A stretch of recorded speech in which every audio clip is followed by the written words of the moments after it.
कल्पना कीजिए, आप एक ऐसी तिजोरी के मालिक हैं जिसमें दुनिया की सबसे आधुनिक ताले लगे हुए हैं।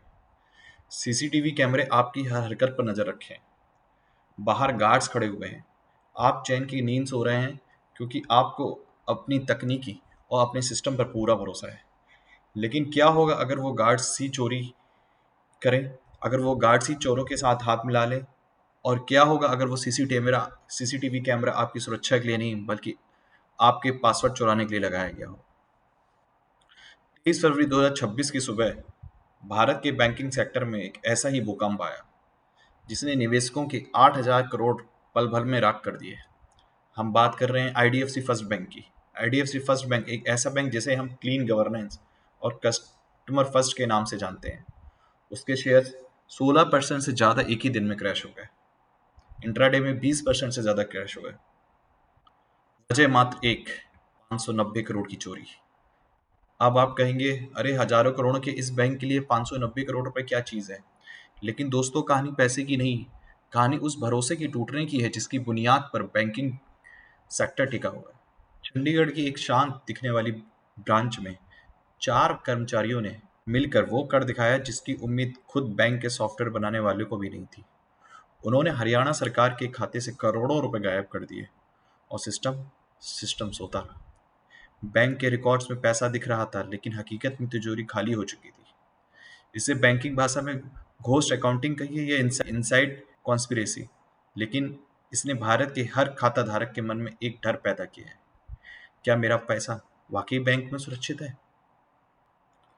हम आज इस पीपीटी के माध्यम से महज एक न्यूज़ नहीं कवर करेंगे, हम उस क्राइम सीन के अंदर चलेंगे और समझेंगे कि वो किलर कोड्स जिनसे बैंक का सुरक्षा चक्र तोड़ा गया, वो 4 मोहरे जिन्होंने सिस्टम के साथ शतरंज खेली, और दुनिया की सबसे बड़ी जांच एजेंसी केपीएमजी अब उन गायब रुपयों का ब्लड ट्रेल कैसे ढूंढ रही है।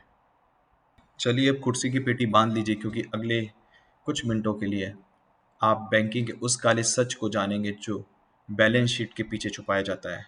मैं आज आपको अभी हम आईडीएफसी फर्स्ट बैंक के उस 590 करोड़ के घोटालों का पूरा कच्चा चिट्ठा जानेंगे जो अभी तक हमारे सामने आया हुआ है।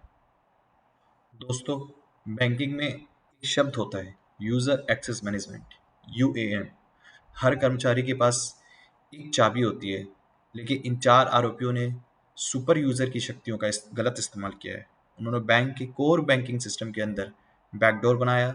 जब हरियाणा सरकार ने पैसे जमा किया तो कागजों पर एंट्री हुई, लेकिन उस पैसे को इंटरनल पूल अकाउंट में डाइवर्ट कर दिया गया। ये ऐसा है जैसे आप पेट्रोल पंप पर तेल भरवाएं, मीटर 100 रुपये दिखाए लेकिन टंकी में सिर्फ 50 रुपये का ही तेल जाए। बैंकिंग का सबसे बड़ा नियम मेकर चेकर होता है। एक एंट्री करता है, दूसरा चेक करता है। यहाँ चारों आपस में मिल गए, उन्होंने पासवर्ड शेयर किया और इंटरनल ऑडिट की आंखों में धूल झोंका होगा। इसका फंडा फोड़ तब हुआ जब हरियाणा सरकार के विभाग ने फंड ट्रांसफर करने की रिक्वेस्ट डाली। बैंक के पास पैसा देने के लिए लिक्विडिटी नहीं थी। तब पता चली कि रिकॉर्ड्स और तिजोरी का तालमेल बिगड़ चुका है। बैंक ने अभी ही अपने क्वार्टर 3 फाइनेंशियल ईयर 26 के रिजल्ट अनाउंस किए थे। बैंक ने पिछली तिमाही का पूरा मुनाफा 503 करोड़ रुपए दिखाया था। यह फ्रॉड उससे भी बड़ा है, मतलब बैंक को इस साल भारी नुकसान उठाना पड़ सकता है। बैंक ने इस फ्रॉड को चेक करने के लिए फाइनेंशियल डिटेक्टिव के रूप में केपीएमजी को बुलाया है। वह सिर्फ रसीदें नहीं बल्कि डिजिटल फुटप्रिंट्स ढूंढ रहे हैं। वो पता लगाएंगे कि किन किन शैल कंपनियों में पैसा भेजा गया है या पैसा बैंक से कैसे बाहर निकाला गया है, कौन कौन इनमें शामिल है, इस पैसे का ऑलरेडी यूज हो चुका है या नहीं हुआ है। वैसे तो इस पर मैनेजमेंट ने तुरंत एक्शन लिया है और 4 एम्प्लॉइज को सस्पेंड कर दिया है और एफआईआर दर्ज हो चुकी है। अब चुनौती है डिपॉजिटर्स का भरोसा वापस जीतना है। डिपॉजिटर्स का भरोसा कैसे वापस जीतेंगे? हरियाणा गवर्नमेंट ने ऑलरेडी डी इम्पैनल्ड कर दिया है आईडीएफसी फर्स्ट बैंक को।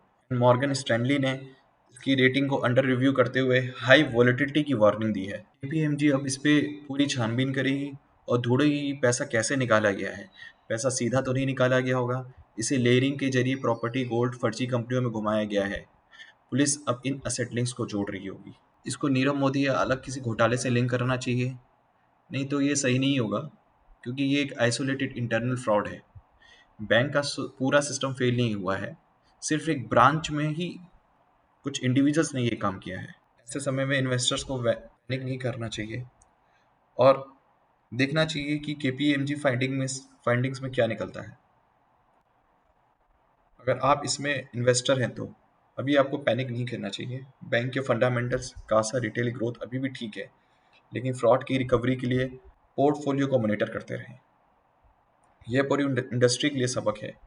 एआई बेस्ड मॉनिटरिंग और बायोमेट्रिक ऑथेंटिकेशन अब ऑप्शन नहीं, जरूरत बन गया है। बैंकिंग देखिए एक भरोसे का खेल है। अगर आईडीएफसी फर्स्ट इस संकट से उबरता है तो ये उनकी मजबूती दिखाएगा।